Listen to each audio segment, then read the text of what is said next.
સમાંતર શ્રેણી શ્રેણી કોને કહેવાય?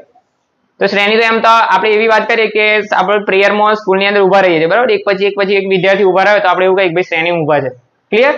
પછી ઘરની આપણે જો ઉપરા બીજા માળે ચડતા હોય તો પગથિયા ઉપર પગથિયા પછી આપણે ચડીએ છીએ એટલે એનો મતલબ શું છે, એક પછી એક આવ્યું ને એટલે એક આપણે શું કહીએ છીએ, શ્રેણી કહીએ છીએ. તો એવી આંકડાઓની પણ શ્રેણી છે, પણ આપણે જે શ્રેણી બનાવવાના છે એ શ્રેણી કઈ છે? સમાંતર શ્રેણી, બરાબર. એક નાનું ઉદાહરણ લઈએ છીએ એટલે તમને ખબર પડે. 2 4 6 8 બરાબર. એક બીજું ઉદાહરણ લઉં છું.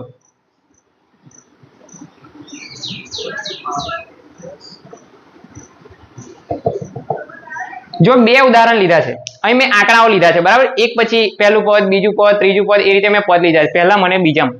તો આપણે આમાં સિમિલરિટી શું લાગે છે તમને, આપણે ચેક કરીએ શું થાય છે આમાં. તો અહીં તમે જોશો તો 2 4 4 6 6 8 એ આંકડા ઉપરથી તમને શું લાગે છે? બે ઉમેરા એવું લાગે છે? ઓકે. એટલે અહીં શું થાય છે, 2 માં તમે 2 ઉમેરો એટલે 4 થાય છે, 4 માં પાછા 2 ઉમેરો એટલે 6 થાય છે, 6 માં 2 ઉમેરશો 8 થાય છે, બરાબર. અહીં ચેક કરીએ, અહીં કેટલા ઉમેરવા પડે છે? 2. અહીં કેટલા ઉમેરવા પડે છે? 5. અહીંયા 9 અને આ 2. તો અહીં બંનેમાં તમે જોશો તો આમાં સિમિલર દેખાય છે અને અહીં બધું અલગ અલગ દેખાય છે. એટલે કે અહીં તમે આ જે પહેલું પદ છે એની અંદર +2 કરતા જાવ છો તો તમને બીજું પદ મળે છે, અને અહીં એવું કશું સિમિલરિટી દેખાતી છે નહીં. ખબર પડી બધાને? તો આપણે એવું કહી શકીએ કે જ્યારે આ જો સરખું તફાવત, આને શું કહીએ છીએ આપણે? તફાવત કહીએ છીએ. 4 માંથી 2 જાય તો 2, 6 માંથી 4 જાય તો 2.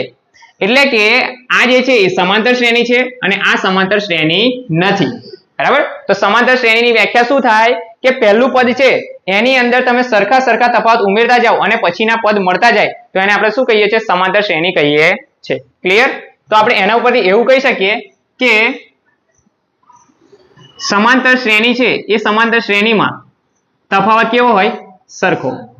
તફાવત સરખો હોય, બરાબર ને? આ સમાંતર શ્રેણી છે અને આ સમાંતર શ્રેણી નથી, ક્લિયર બધાને? ઓકે. ચાલો હવે આગળ વધીએ. બીજું લખું છું 10 15 20 25. આમાં ચેક કરો કેટલા ઉમેરીએ છીએ આપણે? 5 10 માં 5 ઉમેરો 15 થશે, 5 માં 5 ઉમેરો 15 માં 5 ઉમેરશો 20 થશે, 20 માં 5 ઉમેરશો 25 થશે. એટલે આનો મતલબ એવો છે કે બધી જગ્યાએ જે તફાવત મળે છે તફાવત કેવો મળે છે આપણને? સરખો મળે છે. માટે આ શું છે? સમાંતર શ્રેણી છે. આ જે છે એ શું છે? સમાંતર શ્રેણી છે. આટલી ખબર પડી બધાને? તો એનો મતલબ એવો કોઈ પણ શ્રેણી આપેલી હોય એ સમાંતર શ્રેણી છે કે નહીં એ ચેક કરવું હોય તો તમારે શું ચેક કરવું પડે? એનો તફાવત.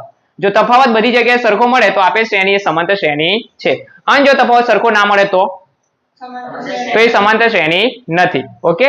હવે આગળ વધીએ થોડું. આ શ્રેણીમાં જુઓ, સમાંતર શ્રેણીમાં જે પહેલું પદ હોય એને આપણે શું કહીએ છીએ? પ્રથમ પદ કહીએ છીએ. એક તો આપણે નંબર આપી દઈએ, પ્રથમ પદ A1, પછી A2, A3, A4, બરાબર. એ રીતે આગળ આ શું છે? પદના નંબર છે.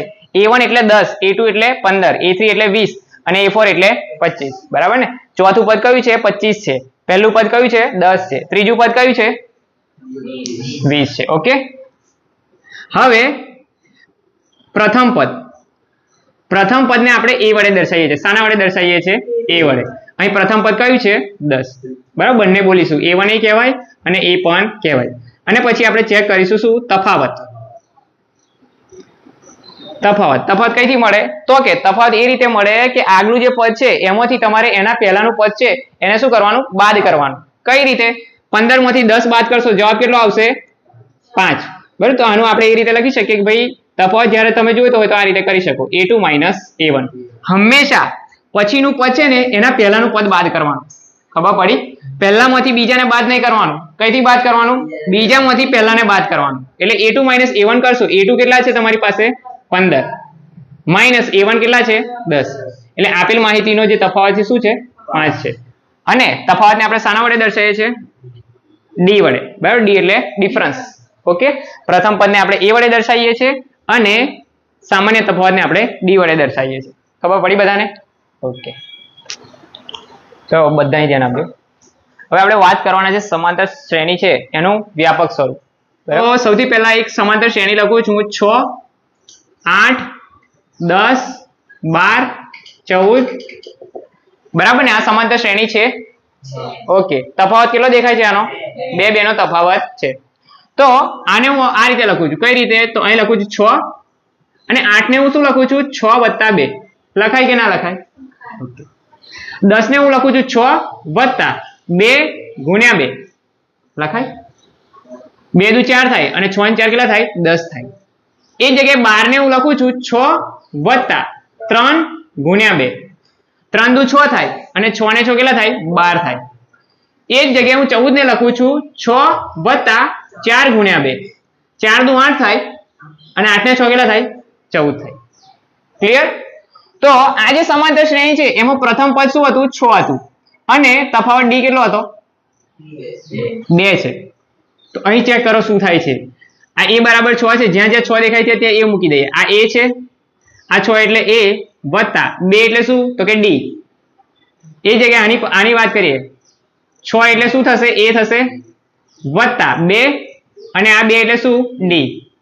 અહીં ધ્યાન આપો. હવે 6 એટલે a થશે અને 3 2 એટલે શું છે આપણી પાસે? d. એ જ રીતે 6 એટલે a થશે પ્લસ 4 અને 2 એટલે d. એ જ રીતે આગળ. ક્લિયર? તો આ જે છે એ શું છે? સમાંતર શ્રેણીનું શું છે? વ્યાપક સ્વરૂપ છે. વ્યાપક સ્વરૂપ શું છે?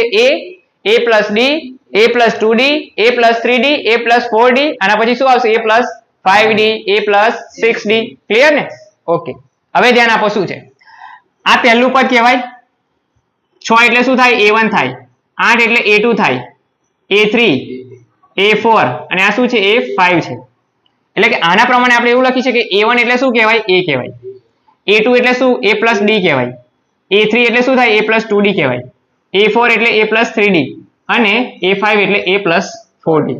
ક્લિયર ને? હવે અહીં થોડુંક તમે જો આની વાત કરીએ આપણે. અહીં આપણને શું મળ્યું? a4 બરાબર a + 3d મળ્યું. a4 બરાબર a + 3d. ક્લિયર? હજુ આગળ જોવાના ઉપર. a5 શું છે? a5 બરાબર a + 4d છે ને આવું? તો અહીં તમે એટલું જોયું હશે કે અહીં 4 હોય ને તો અહીં 3 છે, અહીં 5 છે તો અહીં કેટલા છે? 4 છે. એટલે મતલબ અહીં જે હોય ને એના કરતાં 1 ઓછું હોય છે. જો 4 માટે અહીં આને તું થોડું વધારે લખું તો હું લખી શકું a4 બરાબર a વત્તા આ 3 ની જગ્યાએ મારે લખવું હોય તો હું એવું લખી શકું ભાઈ 4 - 1. 3 ની જગ્યાએ મેં લખ્યું 4 - 1. 4 માંથી 1 જાય એટલે 3 આવી જાય પાછા અને આ d. તો આવું 4 માટે આવી રીતે લખાય. તો આપણે ધારો કે કોઈ પદ n પદ છે. કયું પદ છે? n મું પદ. એટલે એ n માં પદ માટે હું લખી શકું અહીં 4 ની જગ્યાએ n લખું તો an બરાબર a પ્લસ અને 4 ની જગ્યાએ અહીં શું મૂકવાનું છે આપણે? n -1d. બરાબર? આ સૂત્ર તમારે યાદ રાખવાનું છે. આ આપણું શું હતું? વ્યાપક સ્વરૂપ હતું. a + d, a + 2d વાળું આપણું શું છે? સમાંતર શ્રેણીનું વ્યાપક સ્વરૂપ. અને આ સૂત્ર આપણે યાદ રાખવાનું છે કોઈ n મું પદ શોધવા માટે. બરાબર ને? દાખલા આવશે એટલે આ ખબર પડશે. ચાલો ધ્યાન આપો. હવે અહીં જે નીચે આપેલું છે ભાઈ, નીચે આપેલ સમાંતર શ્રેણીમાં પ્રથમ પદ a અને સામાન્ય તફાવત d જણાવો. એટલે અહીં તમને પહેલેથી એવું કહી દીધું છે કે આપેલી શ્રેણીઓ શું છે? સમાંતર શ્રેણીઓ છે. એમાં તમારે શું કરવાનું છે? પ્રથમ પદ a અને તફાવત d જણાવવાનો છે. ક્લિયર? ઓકે, ધ્યાન આપો. અહીં જોઈને જ ખબર પડી જાય. આ શ્રેણી છે એમાં પ્રથમ પદ a શું છે? 4. વાત કરીએ તફાવત d ની, તો તફાવત d ની અંદર મેં તમને શું કીધું હતું? આગલું જે પદ હોય એટલે કે બીજા નંબરનું પદ હોય એમાંથી પહેલા નંબરના પદને બાદ કરો. ક્લિયર? તમે અડધેથી બાદ કરો તો પણ વાંધો નહીં, પણ આગળનું પદ છે એના પહેલાનું પદ તમારે બાદ કરવાનું. ધારો કે અહીંથી તમે 10 માંથી 8 બાદ કરો. બરાબર? 10 માંથી 8 બાદ કરશો એટલે જવાબ કેટલો આવશે? 2. ક્લિયર? ઉપર અહીં જો 8 માંથી 6 બાદ કરો. 8 માંથી 6 બાદ કરો, જવાબ કેટલો આવે? 2. પછી ડાયા બનીને આવું નહીં કરવાનું. 4 માંથી 6 બાદ નહીં કરી દેવાના. 4 માંથી 6 બાદ કરો, જવાબ કેટલો આવે? -2. અહીં આખા દાખલો બધો બરાબર તકલીફ પડી જાય. આવી રીતે નહીં કરવાનું. પછીના પદમાંથી એના પહેલાનું પદને બાદ કરવાનું. આનો તફાવત આપણને કેટલો મળ્યો? 2. હેલો, પ્રથમ પદ a બરાબર કેટલા મળશે? અહીં 4. તફાવત d 8 - 4. એટલે 8 માંથી 4 બાદ કરશું એટલે જવાબ કેટલો આવશે? 4. તફાવત d અહીં કેટલો મળે આપણને? 4 મળે. અહીં વાત કરીએ a બરાબર કેટલા છે? પ્રથમ પદ a બરાબર 10 અને તફાવત d બરાબર 20 માંથી 10 બાદ કરવાના. 20 માંથી 10 બાદ કરશું જવાબ કેટલો આવશે? 10. પ્રશ્ન નંબર 4 શું થશે? પ્રથમ પદ a બરાબર 2 અને તફાવત d બરાબર 0 માંથી 2 બાદ કરવાના. 0 - 2 તો શું આન્સર આવે? -2. હજુ જો આગળ ચેક કરીએ તો -4 માંથી -2 બાદ કરો. -4 માંથી બાદ કરવાના કોને? -2 ને. તો આ રીતે લખાય, એટલે કે -4 તો આ રીતે, અને અહીં માઇનસ માઇનસ શું થઈ જાય? +2. અને પછી તમારો આન્સર શું આવે? અલગ અલગ નિશાની બાદબાકી. 4 માંથી 2 બાદ કરો એટલે 2 આવે, અને મોટા 4 છે એની નિશાની -2. આનો તફાવત કેટલો મળે આપણને? -2 મળે. ક્લિયર?